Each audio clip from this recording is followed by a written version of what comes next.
ਅਸੀਂ ਉਹ ਸਾਰੇ ਬਿੱਲ ਖਤਮ ਕਰਾ ਕੇ ਜਾਵਾਂਗੇ। ਅਸੀਂ ਮੋਦੀ ਸਰਕਾਰ ਨੂੰ ਚੈਲੰਜ ਕਰਦੇ ਹਾਂ ਵੀ ਜਿਹੜਾ ਮਰਜ਼ੀ ਜਿੰਨਾ ਮਰਜ਼ੀ ਸਾਡਾ ਲੰਮਾ ਦਮ ਉਹਨੇ ਜਿਹੜਾ ਦਮ ਦੇਖਣਾ ਦੇਖੇ। चोरी क्या करता है? कुछ चोरी नहीं करता है। गेहूं हमारा सरकार को चला जाता है, धान जो हो वो चावल है जो वो सरकार को चला जाता है। चोरी क्या करेगा वो? चोरी कुछ नहीं है। ये तो सिर्फ मोदी का एक अंबानियों के लिए एक फैसला है। 2 रुपए 4 रुपए किलो में आलू बिकती है, बट अभी हमने दिल्ली में आलू 60 रुपए किलो भी खरीदी। जो 60 रुपए किलो आलू खरीदी तो बाकी का जो पैसा है वो कहाँ गया? जो मोदी को घिनौनियां चालां चल रहा है वो सानू पता है, वो साडा दम देख रहा है भी लोग हंब के पता नहीं मुड़ जाएंगे वापस। पर असी पूरी तैयारी दे नाल आए हैं, पूरा 6-6 महीनों का राशन लेके आए हैं। पर उहदे तो बिना सानू पता है भी साडियां ट्रालियां दे विच जिहड़ा राशन है उहदा बकायदा तौर ते पिया है।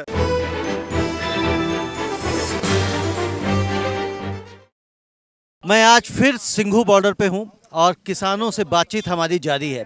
लगातार हम वार्ता कर रहे हैं, किसानों का मन समझ रहे हैं, उनकी बात समझ रहे हैं, उनकी समस्याओं को सुन रहे हैं कि आखिर किसान क्यों आंदोलन पे बैठे हुए हैं। इतना लंबा समय, आज 22वां दिन है, 22वां दिन भी लगातार जारी है और संख्या ये घट नहीं रही है, संख्या बढ़ती जा रही है।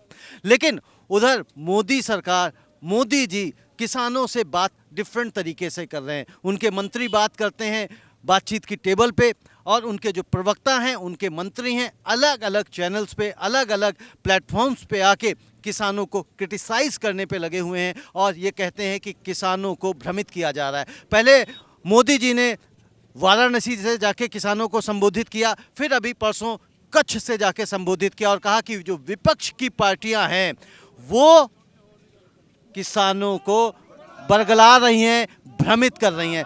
मैं ये भी पूछना चाहता हूँ, समझना चाहता हूँ कि मोदी जी अगर किसानों को एड्रेस करना है तो इतनी दूर दूर क्यों जाते हैं? जब किसान दिल्ली से बिल्कुल ही पास 25 से 30 किलोमीटर उनके पास में बैठे हुए हैं, तो यहाँ वार्ता क्यों नहीं करते हैं? किसानों को एड्रेस करने लिए इतनी दूर जाने की क्या आवश्यकता है? आपका साहब नाम क्या है और कहाँ से आए हैं आप? रूप सिंह सन्ना, बीके जो एकता गुराहा, पंजाब से आए हम। और जहाँ से आप हैं, जिस गांव से, उस गांव में कितने लोग रहते हैं और यहाँ पे कितने लोग हैं? हमारे गांव में 5 से 1000 लोग रहते हैं। अभी इतने आए हैं 22-23 दिन हो गए। उससे पहले भी पूरे पंजाब दे विच, पूरे इंडिया दे विच, पूरे हिंदुस्तान दे विच जो ये मोदी ने काले कानून लेके आंदे ने उन्हां दे खिलाफ पूरी मुहिम चली हुई है। वो सारे साडे लोकां नूं, साडे बच्चे नूं पता लग गया भी ਜਿਹੜੇ ਉਹ ਕਾਲੇ ਕਾਨੂੰਨ ਨੇ ਉਹ ਬਹੁਤ ਘਾਤਕ ਨੇ। ਉਹ ਕਿਸਾਨਾਂ ਦੇ ਗਲ ਦੇ ਫਾਹੇ ਦੀ ਫੰਦੀ ਨੇ। ਉਹ ਜੇਕਰ ਉਹ ਪੂਰੇ ਦੇ ਪੂਰੇ ਲਾਗੂ ਹੁੰਦੇ ਨੇ ਤਾਂ ਕਿਸਾਨ ਖੁਦਕਸ਼ੀਆਂ ਪਹਿਲਾਂ ਹੀ ਕਰੀ ਜਾਂਦੇ ਨੇ।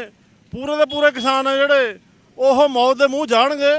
ਇਸ ਕਰਕੇ ਜਿੰਨਾ ਬੱਚਾ ਪੂਰੇ ਪੰਜਾਬ ਦਾ, ਪੂਰੇ ਹਰਿਆਣੇ ਦਾ, ਪੂਰੇ ਹਿੰਦੁਸਤਾਨ ਦਾ ਅੱਜ ਇਸ ਸੰਘਰਸ਼ ਦੇ ਵਿੱਚ, ਇਹ ਚਾਹੇ ਸਿੰਘੂ ਦੇ ਉੱਤੇ ਹੋਵੇ, चाहे उधर टिकरी बार्डर के उत्ते होए, बाकी उधर जयपुर वाला रोड है वो भी जाम हो रहा है। मैनू पता लगे ये जो मोदी को घिनौनियां चालां चल रहा है वो सानू पता है, वो साडा दम देख रहा है भी लोग हंब के पता नहीं मुड़ जाएंगे वापस। पर असी पूरी तैयारी दे नाल आए हैं, पूरा 6-6 महीनों का राशन लेके आए हैं।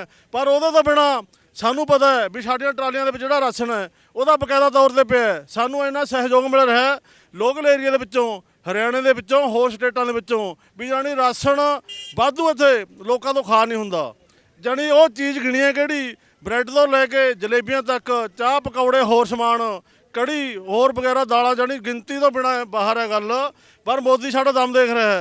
असीं उहनूं चैलेंज करदे अज भी पूरा जिहड़ा ये 3 आर्ਡੀਨੈਂਸ नेगे उन्हां नूं खत्म करा के 2 जिहड़े बिल पए ने जे 2020 जिहड़ा बिजली एक्ट है, एक जिहड़ा वो चलदे घोल दे विच पराली वाला नवां बिल लैके आंदा उहने भी किसानां दे उत्ते जे पराली साड़नगे तां 5 साल की कैद, करोड़ रुपया जुर्माना।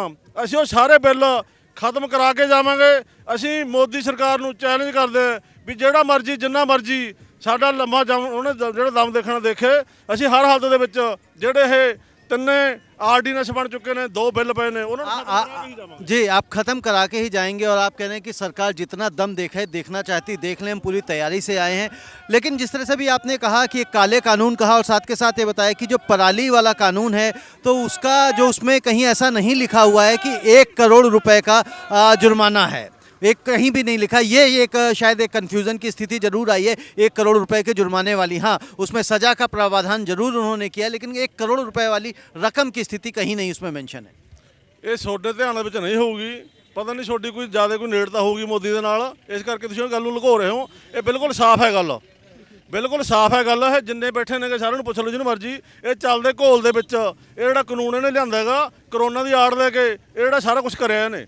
जी हाँ, ये एक बड़ी बात है कि कोरोना की आड़ लेके इतनी जल्दी इतनी आसानी से ऑर्डिनेंस लाके कानून लाने की क्या जल्दी थी, क्या आवश्यकता थी। मैंने और यहाँ पे किसानों से बात की, उन्होंने कहा कि जो अंबानी और अडानी के जो गोडाउन्स हैं, स्टोरेज हैं, वो ये कानून आने से पहले ही उन्होंने बना दिए। तो इसका मतलब कि उनकी इनके सरकार के साथ में मिली भगत थी, ऐसा उन्होंने कहा। ਬਿਲਕੁਲ ਬਿਲਕੁਲ ਇਹ ਬਿਲਕੁਲ ਗੱਲ ਕਲੀਅਰ ਹੈ। ਉਹਨਾਂ ਨੂੰ ਪਤਾ ਸੀ ਜਿਹੜੇ ਇਹ ਕਰੋਨਾ ਦੀ ਆੜ ਦੇ ਥੱਲੇ, ਉਹਨਾਂ ਨੂੰ ਪਤਾ ਸੀ ਵੀ ਆਹ ਕਾਨੂੰਨ ਲਾਗੂ ਕਰਨੇ ਨੇ ਕਿ ਲੋਕਾਂ ਤੋਂ ਜ਼ਮੀਨਾਂ ਖੋਹ ਕੇ ਅਡਾਨੀ ਬਾਨੀ ਨੂੰ ਦੇਣੀਆਂ ਨੇ, ਤਾਂ ਹੀ ਪਹਿਲਾਂ ਹੀ ਲਾਗੇ ਦੀ ਗਰਾਊਂਡ ਬਣਾਉਣੋ, ਨਹੀਂ ਉਹਨਾਂ ਨੂੰ ਕਿਸੇ ਬਣਾਉਂਦਾ ਸੀ ਇਹ ਗੱਲ ਦਾ। ਇਸੇ ਕਰਕੇ ਪੂਰੀ ਤਿਆਰੀ ਦੇ ਵਿੱਚ ਸੀਗੇ ਉਹ। ਐਤਕੀ ਜਿਹੜਾ ਮੰਡੀਆਂ ਦੇ ਵਿੱਚ ਅਸੀਂ ਝੋਨਾ ਭਰਿਆ ਉਹਦੇ ਉੱਤੇ ਬਕਾਇਦਾ ਲਿਖਿਆ ਹੋਇਆ ਸੀਗਾ, ਰਿਲਾਇੰਸ ਦੀ ਮੋਹਰ ਲੱਗੀ ਸੀ ਉਹਦੇ ਉੱਤੇ। अच्छा, मतलब शू अभी से वो रिलायंस की ਉਹਨਾਂ ਦੇ ਉੱਤੇ ਬਕਾਇਦਾ ਤੌਰ ਤੇ ਮੋਹਰ ਲੱਗ ਕੇ ਆਈ ਸੀਗੀ।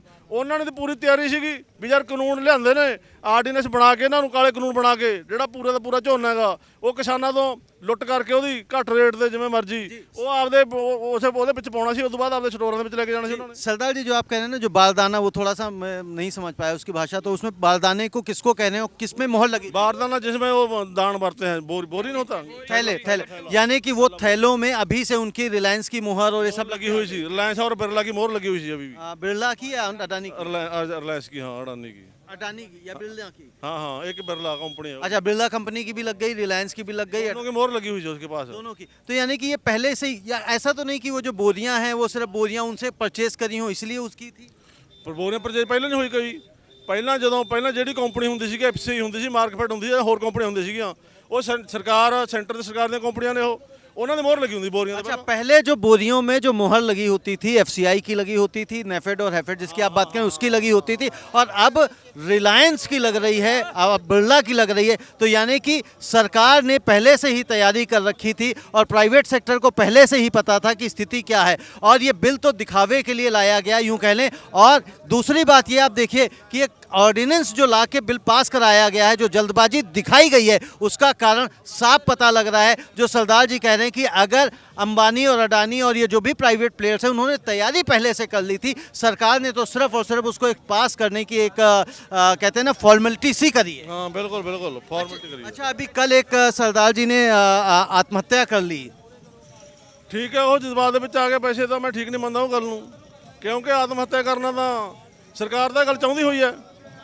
ਜੇ ਅਸੀਂ ਲੋਕ ਸਰਕਾਰ ਦੇ ਖਿਲਾਫ ਲੜਨਾ ਹੈ, ਸਾਡੀ ਲੜਾਈ ਹੈ, ਅਸੀਂ ਕਹੇ ਵੀ ਅਸੀਂ ਜਿੱਤਾਂਗੇ ਜ਼ਰੂਰ ਲੜ ਕੇ, पर वो ठीक है जब जज्बाती हो गया, बहुत गलत माड़ी गल हुई है। तो ये जो भी आंदोलन जो आप कह रहे हैं कि भाई मोदी सरकार जितना मर्जी दम देख ले साडा, हम दम भी दिखाएंगे और हम कानून भी निरस्त करा के ही वापस जाएंगे, तो अगर ये मान लीजिए और लंबा खिंचता है तो कितना लंबा हम इसको खींचेंगे? ये तो मोदी की मर्जी है, चाहे कल भेज दे सानू। अच्छा, मतलब ये मोदी की मर्जी है, चाहे तो कल भेज दे। खत्म करे, ਅਸੀਂ ਕੱਲ ਨੂੰ ਭੱਜ ਜਾਏ ਘਰ ਨੂੰ, ਅਸੀਂ ਕੋਈ ਚਾਰ ਨੂੰ ਨਹੀਂ ਆਏ, ਸਾਨੂੰ ਮਜਬੂਰ ਕਰਕੇ ਇੱਥੇ ਲਿਆਂਦਾ ਉਹਨੇ। मजबूर करके लाया। इसमें जो हम बात देख रहे हैं कि इसमें किसानों को किस तरह से नुकसान है, जैसे आपने एक एमएसपी की बात करी, एक आपने बताया कि जो बिजली बिल का कानून लिया है, तो जो बिजली बिल वाले कानून से आप कह रहे हैं तो उसमें किसानों को किस तरह से नुकसान हो जाएगा? ਜਿਹੜਾ ਬਿਜਲੀ ਬਿੱਲ ਲਿਆਂਦਾ ਇਹਨਾਂ ਨੇ, ਪਹਿਲਾਂ ਉਹ ਸਟੇਟਾਂ ਕੋਲ ਹੈ, ਜਿਵੇਂ ਪੰਜਾਬ ਕੋਲ ਜਾਂ ਹਰਿਆਣਾ ਕੋਲ, ਉਹਨਾਂ ਦੀ ਮਰਜ਼ੀ ਹੈ, ਪਰ ਇਹ ਸੈਂਟਰ ਗਵਰਨਮੈਂਟ ਨੇ ਆਪਦੇ ਹੱਥ ਦੇ ਵਿੱਚ ਲੈ ਲੈਣਾ। ਜਦੋਂ ਇਹਨੇ ਆਪਦੇ ਹੱਥ ਦੇ ਵਿੱਚ ਲੈ ਲਿਆ, ਜਿਵੇਂ ਸਾਡੇ ਪੰਜਾਬ ਦੇ ਵਿੱਚ ਹੈ ਹੁਣ, ਜਿਹੜਾ ਉਹ ਪਹਿਲਾਂ ਸਰਕਾਰਾਂ ਨੇ ਸਾਡੀਆਂ ਨੇ ਉਹ ਕਿਸਾਨਾਂ ਨੂੰ ਸਬਸਿਡੀ ਦਿੱਤੀ ਹੋਈ ਹੈ, ਉਹਦੇ ਤੇ ਮਜ਼ਦੂਰਾਂ ਨੂੰ 200 ਯੂਨਿਟ ਮਾਫ ਕਰੀ ਹੋਈ ਹੈ, ਉਹ ਸਾਰਾ ਕੁਝ ਖਤਮ ਕਰਕੇ ਇਹਨੇ ਮਰਜ਼ੀ ਨਾਲ ਬਿੱਲ ਲਾਉਣੇ ਨੇ ਮੋਟਰਾਂ ਦੇ ਉੱਤੇ, ਪਾਵਰ ਦਾ ਚਾਹੇ 1000 ਲਾ ਦੇ, 500 ਲਾ ਦੇ, ਜਿਹੜੀ ਉਹ ਮਜ਼ਦੂਰਾਂ ਨੂੰ ਦਿੱਤੀ ਹੋਈ ਹੈ 200 ਯੂਨਿਟ, ਉਹ ਵੀ ਖਤਮ ਕਰ ਦੇਣੀ ਹੈ। ਇਹ ਕੰਪਨੀਆਂ ਵੱਡੀਆਂ ਕੰਪਨੀਆਂ ਨੂੰ ਦੇ ਕੇ ਬਿਜਲੀ ਬੋਰਡ ਦਾ ਅਦਾਰਾ ਉਹਦਾ ਮਰਜ਼ੀ ਦੇ ਹਿਸਾਬ ਨਾਲ ਸਾਡੇ ਲੋਕਾਂ ਤੋਂ ਮਰਜ਼ੀ ਦੇ ਹਿਸਾਬ ਨਾਲ ਬਿੱਲ ਲੈਣੇ ਨੇ। नहीं, ये जो कह रहे हैं जो बिजली वाला जो कानून लाए हैं, उसमें जो बिजली अब क्या केंद्र सरकार अपने पास सिर्फ किसानों के लिए ले रही है, या पूरी जो और आम पब्लिक है उसका भी जो बिल का बिजली का है वो किस? ਪੂਰਿਆਂ ਵਾਸਤੇ ਲਊਗੀ ਵੈਸੇ ਤਾਂ, ਉਹਦੇ ਵਿੱਚ ਬੜਾਂਗਾ ਜਿਹੜਾ ਜ਼ਿਆਦਾ ਕਿਸਾਨਾਂ ਦਾ ਹੋਊਗਾ। ਸਾਡੇ ਕਿਸਾਨ ਬਹੁਤੇ ਮਰ ਜਾਣੇ, ਕਿਉਂਕਿ ਕਿਸਾਨ ਛੋਟੇ ਨੇ, 5 ਕਿੱਲਿਆਂ ਤੋਂ ਲੈ ਕੇ 7-8 ਕਿੱਲਿਆਂ ਤੱਕ ਬਹੁਤ ਛੋਟੇ ਕਿਸਾਨ ਨੇਗੇ। ਬਹੁਤ ਵੱਡੀ ਕਿਸਾਨੀ ਹੈ ਜਿਹੜੀ ਬਹੁਤ ਘੱਟ ਹੈਗੀ, ਜਿਹੜੇ ਵੱਡੇ ਲੋਕ ਨੇ ਬਹੁਤ ਘੱਟ ਨੇਗੇ। तो मतलब सारी किसान ਇਸ ਕਰਕੇ ਕਿਸਾਨਾਂ ਦਾ ਨੁਕਸਾਨ ਉਹ 'ਚ ਜ਼ਿਆਦਾ ਹੋ ਗਿਆ ਬਿਜਲੀ ਵਾਲੇ मामले 'ਚ। नुकसान ज़्यादा होगा। और जिस तरह से जो स्टोरेज वाला जो भंडारण वाला कानून है उसको आपको क्या लगता है उसमें कितना नुकसान किसको क्या सिर्फ वो नुकसान किसानों को ही है या और लोगों को भी हो? ਉਹਦਾ ਕਿਸਾਨ ਬਿਲਕੁਲ ਕਿਸਾਨਾਂ ਦਾ ਹੋਏਗਾ। ਕਿਸਾਨ ਤਾਂ ਪਹਿਲੀ ਗੱਲ ਆ ਜਦੋਂ ਕਿਸਾਨਾਂ ਕੋਲੇ ਫਸਲ ਆਉਂਦੀ ਹੈ ਕਿਸਾਨ ਤਾਂ ਪਹਿਲੇ ਡੀਕਦੇ ਹੁੰਦੇ ਨੇ ਵੀ ਯਾਰ ਸਾਡੀ ਤਾਂ ਕਣਕ ਆਉਣ ਵਾਲੀ ਸਾਡਾ ਝੋਨਾ ਆਉਣ ਵਾਲਾ ਹੈਗਾ ਅਸੀਂ ਤਾਂ ਇਹਨੂੰ ਵੇਚ ਕੇ ਕੋਈ ਨਾ ਕੋਈ ਗਾਹਾਂ ਵਾਲਾ ਪ੍ਰਬੰਧ ਕਰਾਂਗੇ। ਸਟੋਰ ਕਿੱਥੋਂ ਕਰ ਲੈਣਗੇ ਉਹ ਸਟੋਰ ਤਾਂ ਵੱਡੇ ਲੋਕਾਂ ਨੇ ਕਰਨੇ ਇਹਨਾਂ ਨੇ ਸਟੋਰ ਕਰਕੇ ਜਦੋਂ ਪਹਿਲਾਂ ਦੇਖਦੇ ਅਸੀਂ ਹੁਣ ਕਣਕ ਦਾ ਮੱਕੀ ਦਾ ਰੇਟ 1840 ਰੁਪਏ ਛੇਦਗੀ ਲੋਕਾਂ ਤੋਂ ਖਰੀਦੀ ਉਹਨਾਂ ਨੇ 600 ਨੂੰ 650 ਨੂੰ 700 ਨੂੰ ਜਦੋਂ ਕਣਕ ਜੋ ਨਾ ਉਹਨਾਂ ਕੋਲੇ ਪਾ ਗਿਆ ਮਰਜ਼ੀ ਦੇ ਰੇਟ ਨਾਲ ਲੈ ਲਿਆ ਉਦੋਂ ਬਾਅਦ ਜਦੋਂ ਉਹਨੇ ਕੋਲੇ ਪਿਆ ਹੋਇਆ ਜਦੋਂ ਸਾਨੂੰ ਲੋੜ ਹੋਈ ਫਿਰ ਤਾਂ ਉਹ ਜਿਹੜਾ ਆਟਾ ਹੁਣ 25 ਰੁਪਏ ਕਿਲੋ ਮਿਲਦਾ ਹੈਗਾ ਉਹ 100 ਨੂੰ ਦੇਣਗੇ 150 ਨੂੰ ਦੇਣਗੇ ਜਦੋਂ ਮਰਜ਼ੀ ਉਹਨਾਂ ਰੇਟ ਉਹਨਾਂ ਦੀ ਮਰਜ਼ੀ ਦਾ ਰੇਟ ਹੋਊਗਾ ਉਹ ਫਿਰ ਜਿਹੜੀ ਮਰਜ਼ੀ ਰੇਟ ਦੇਣ ਉਹ जी यानी कि यहाँ पे ये भी बात है कि भाई जो रेट है जो सबकी आप जितने भी लोगों की बात सुनेंगे यहाँ पे जितने भी जितने भी आप किसानों की बात सुनेंगे सबकी एक ही बात है एक ही वार्ता है कहीं कोई ये नहीं है कि कोई कुछ अलग कह रहा है कोई कुछ अलग बात कर रहा है। आप क्यों आए हुए हैं यहाँ पे और कहाँ से आए हैं? सिरसा से आए हैं जी। सिरसा से आए हैं। तो सिरसा तो हरियाणा में है तो वहाँ पे तो खट्टर की सरकार है हाँ खट्टर की सरकार है। तो फिर क्यों आए हो? तो कहने भाजपा वाले जितने भी भाजपा के प्रदेश हैं वो सब किसानों के बिलों का समर्थन कर रहे हैं। नहीं कोई नहीं कर रहा समर्थन सब झूठ है। तो ये जितने जो भाजपा के नेता मंत्री प्रवक्ता आके बताते हैं खट्टर साहब कहते हैं कि जी हम तो यहाँ पे किसानों को जो एमएसपी दे रहे हैं बहुत दे रहे हैं खूब दे रहे हैं। नहीं सब झूठ है जी सब झूठ है। सारे मंत्री सारे एमएलए सारे विधायक सारे एमपी ਤਾਂ ਇਹਨਾਂ ਦੇ ਹੈ ਮੋਦੀ ਸਾਹਿਬ ਦੇ ਸਾਰੇ ਅੰਬਾਨੀ ਅੰਡਾਨੀ ਇਹਨਾਂ ਦੀ ਦੇਣ है। तो ये जो दुष्यंत चौटाला हैं वहाँ पे तो दुष्यंत चौटाला क्यों नहीं आप लोगों के समर्थन में आ रहे? ਦੁਸ਼ਯੰਤ ਚੌਟਾਲਾ ਇਹ ਤਾਂ ਹੁਣ ਉਹਨਾਂ ਨੂੰ ਪਤਾ ਹੋਣਾ ਚਾਹੀਦਾ ਜੀ ਕਿਉਂ ਨਹੀਂ ਆ ਰਿਹਾ ਕਿਉਂਕਿ ਹਰਿਆਣੇ ਦੀਆਂ ਜਿੰਨੀਆਂ ਖਾਪ ਸੀ ਜਿੰਨੇ ਹਰਿਆਣੇ ਦੇ ਲੋਕ ਸੀ ਉਹਨਾਂ ਨੇ ਇੱਕ ਵਾਰ ਦੋ ਵਾਰ ਚਾਰ ਵਾਰ ਵੀ ਉਹਨਾਂ ਮੂਹਰੇ ਹੱਥ ਬੰਨ੍ਹ ਕੇ ਬੇਨਤੀ ਕਰ ਲਈ ਵੀ ਸਾਡੇ ਸਮਰਥਨ 'ਚ ਆ ਜਾਓ। ਉਹ ਪਤਾ ਨਹੀਂ ਕਿਉਂ ਨਹੀਂ ਆ ਰਿਹਾ ਹੁਣ ਉਹਨਾਂ ਨੂੰ ਕੀ ਡਰ ਹੈ ਕੀ ਮੋਦੀ ਦਾ ਉਹਨਾਂ ਨੂੰ ਡਰ ਹੈ ਕੀ ਖੱਟਰ ਸਾਹਿਬ ਦਾ ਡਰ ਹੈ।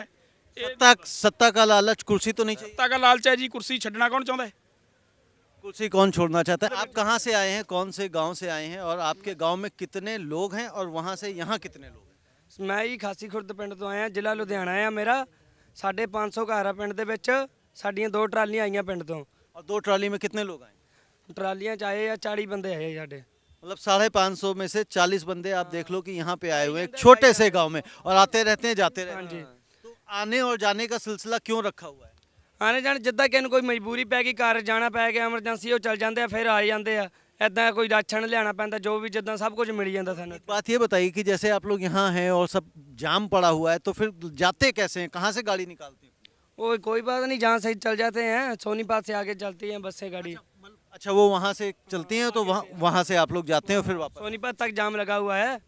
हाँ चिंगू और आप कहाँ से आए? हम भी वहीं से ही हैं बस कच्चे। तो आपका कितना खेती है आप कभी किसानी करते हैं हल चलाते हैं क्या करते हैं? हाँ जी हमारा भी यही खेती का ही काम है हम सब कौन कौन सी खेती होती है? सब खेती होती है जो भी कणक दी मक्की। अभी जैसे सरदार जी कह रहे थे कि भाई यहाँ 1850 रुपए का जो एमएसपी है लेकिन बिकता 600-700 रुपए में है तो इसका मतलब आप किस तरह से देखते हैं कि अगर जैसे 600-700 रुपए में बिकता है मक्का तो उससे नुकसान है आपको कितना नुकसान है? नुकसान तो बहुत नुकसान है ਹੁਣ ਤਾਂ ਸਾਡੇ ਤੇ मोदी ना ही चोर बहुत बड़ा नुकसान है। देखो एक चीज़ का एमएसपी इन्होंने 1500 या 1600 अनाउंस किया और उसे 500-700 में ले रहे हैं तो नुकसान से इससे बड़ा और नुकसान क्या हो सकता है। अगर गेहूं की 2000 एमएसपी है तो उसे 2000 पे बेचते तो फ़ायदा होता है। रौला यही है कि एमएसपी का ही है जी। यानी कि जो 1800 इसका जो मक्के का आप बता रहे हैं एमएसपी तो अब 1850 रुपये 1850 है 1840 है 1840 और बिकता कितने में मार्केट में? मार्केट में अगर बहुत खींच के व्यापारी लेगा तो 800 900 800 900। तो इतना फर्क क्यों है और फिर वो एमएसपी के रेट पे क्यों नहीं खरीदा जा रहा है? यही तो इसीलिए तो रौला डाल रहे हैं। यही तो शोर है ना कि वो प्राइवेट हैं ये सरकार खरीद रही है सरकार खरीद के आगे जा रही है। यही आलू का है यही सब्जियों का भंडा है ये सबका भंडा एक ही हुआ रखा है। इसलिए हम लोगों ने शोर डाल रखा है कि इसकी एमएसपी गारंटेड होनी चाहिए और सब अच्छे से एमएसपी गारंटेड होनी। आप आलू के लिए क्या कह रहे हैं? आलू के लिए सर हमने 2000 का बी लेके डाला है तो अब उसका रेट जो है अब 500-600 रुपया है वो कहाँ से हम पूरा करेंगे। ये यही हम ऐसे होते तो हम फिक्स रेट में तो भेजते कोई उम्मीद तो होती है हमारे को। 4500 रुपये क्विंटल मिला और जब बेचेंगे उसका रेट होगा 2 रुपये किलो, 4 रुपये किलो, इस हिसाब से बिकता है। तो आलू तो जैसे आप कह रहे हैं 2 रुपए किलो या 4 रुपए किलो बिकता है, बट जब आम जनता को मिलता है तो 20 रुपए किलो, 30 रुपए किलो, अभी 60 रुपए किलो भी मिला। वो व्यापारी खाते हैं ना, वो जो लोकल व्यापारी है वो खाते हैं सभी कुछ। अच्छा, इसमें एक ये भी कहते हैं कि जो बीच में आढ़तिया होता है वो खा जाता है। मोदी कह रहा है भाई ये कानून आए हैं वो उससे बिचौलिए हम खत्म करेंगे। देखो, जो आड़तिया है उसका हमें नहीं ख़त्म करना उसको। जब किसान अपनी बेटे या बेटी की शादी करता है, उसे 5-7 लाख रुपए की ज़रूरत होती है, उस टाइम फसल खेत में खड़ी होती, तो आड़तिया 5-7 लाख रुपया भरोसे पे देता है। आज ये विचोले को ख़त्म करेंगे, विचोलिया को, आड़तिया को ख़त्म करेंगे तो हम वो 5-7 लाख रुपया कहाँ से लेंगे? कोई बैंक एमरजेंसी में नहीं देगी। हम जाते हैं तो आड़तिया को जाके बोलते हैं, आड़तिया निकाल के देता है, साइन करवाता है, और बाद में फसल में कट जाते हैं। एक में कट गए पूरे हुए, दूसरी में कट जाएंगे, रूटीन चलती रहती है। अगर आड़तियों को ख़त्म कर देंगे तो किसान अपने आप खत्म होता जाएगा। तो इसमें जो बिचौलियों वाली बातें करते हैं, जैसे मोदी जी भी बिल लेके आए हैं, कह रहे हैं कि इससे हम आड़तिया को, बिचौलियों को खत्म करें, तो आप ये नहीं मानते कि बिचौलिया उसमें कोई चोरी कर रहा है, आपके बहुत सारी कोई कमाई खा रहा है, ऐसा कुछ नहीं? नहीं, ऐसा कुछ नहीं है। देखो, वो अपनी मेहनत, जो रूटीन है सरकार गवर्नमेंट उसे देती है, जब फसल खरीदते हैं उसके टाइम पे जो लेबर होती है, जो भी होती है, वो लेता है, जहाँ इंटरेस्ट लेता है। और उसमें चोरी क्या करता है? कुछ चोरी नहीं करता है। गेहूं हमारा सरकार को चला जाता है, धान जो हो वो, चावल है जो वो सरकार को चला जाता है। चोरी क्या करेगा वो?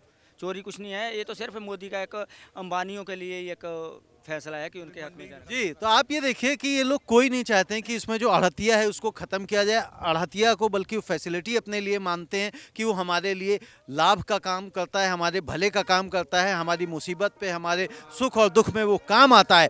लेकिन फिर जब ये बिचौलियों की बात आती है, बिचौलिया कौन है? बिचौलिया वो लोग हैं जो मैं समझता हूँ, जो मेरी समझ कहती, जो स्टोर करते हैं, भंडारण करते हैं, चाहे वो कोल्ड स्टोरेज में रखते हो, चाहे कहीं भी रखते हो। यानी कि आपने देखा, अभी कहा कि 2 रुपये 4 रुपये किलो में आलू बिकती है, बट अभी हमने दिल्ली में आलू 60 रुपये किलो भी खरीदी। जो 60 रुपये किलो आलू खरीदी, तो बाकी का जो पैसा है वो कहाँ गया? अगर इन्होंने 2 रुपये 4 रुपये में बेची तो बिचौलिए ने, जो आढ़तिया है, उसने कितना कमीशन ही तो लिया होगा। लेकिन उसके बाद जहाँ आलू स्टोर हुई, जिस व्यक्ति ने स्टोर करी, और उसके बाद जब शॉर्ट हुई या शॉर्टेज करी गई और तब बेचा, तब वो महंगी बिकी। तो यही डर इनका, आप ये समझिए, ये अपने लिए भी लड़ाई लड़ रहे हैं और साथ में हमारे और आपके लिए भी लड़ाई लड़ रहे हैं। क्योंकि अगर जब मामला स्टोरेज का पहुंचेगा, और जब मोदी सरकार ने कानून निरस्त कर दिया है कि भाई भंडारण अब कोई भी कितनी भी कर सकता है, कोई भी कितनी भी कर सकता है, हम और आप करेंगे अगर स्टोरेज तो कितनी करेंगे? हम अपनी कैपेसिटी से करेंगे, ये अपनी कैपेसिटी से करेंगे, और जितना बड़ा उद्योगपति होगा उतना ज़्यादा स्टोरेज करेगा, और फसल को, उस चीज़ को, उस वस्तु को शॉर्ट किया जाएगा। यानी कि जब माल नहीं अवेलेबल होगा और फिर उसके बाद में उसको निकालेंगे, बेचेंगे, तो अपनी मनचाही कीमतों पर बेचेंगे। आपको याद होगा नमक भी कितने रुपए किलो एक बार बिका था, जब उसकी एक झूठी खबर फैल गई थी कि नमक शॉर्ट हो गया है। तो शॉर्टेज के कारण ही महंगाई बढ़ती है, और इन्हीं चीज़ों के लिए आप लोगों को भी मैं बार बार ये कहता हूँ कि आप लोग, जो लोग इनका विरोध करते हैं, जो इनको अन्नदाता नहीं समझते हैं, जिनको लगता है कि ये किसान नहीं है, आपको यहाँ इस आंदोलन में आना चाहिए, सिंघू बॉर्डर में देखना चाहिए। यहाँ आंदोलन कोई आंदोलन का मतलब है नहीं कोई मार काट मची हुई है। यहाँ सब अपने अपने ठिये पे बैठे हुए हैं, शांति से अपना प्रदर्शन कर रहे हैं, अपनी बात रखने की कोशिश कर रहे हैं, विरोध जता रहे हैं इस बिल के विरोध में। और इस चीज़ को आप सबको समझना ही होगा। सरकारों को भी इसके ऊपर जितनी जल्द से जल्द फैसला लेंगे उतना अच्छा होगा, क्योंकि हठ योग न किसानों का बेहतर है और न सरकार का है। सरकार हमारी मालिक होती है, माई बाप होती है, राजा होती है, हम सब उसके प्रजा हैं। तो अल्टीमेटली सरकार को ही हमारी सुननी पड़ेगी, किसी और को हम सुनाने नहीं जाते। धन्यवाद, नमस्ते।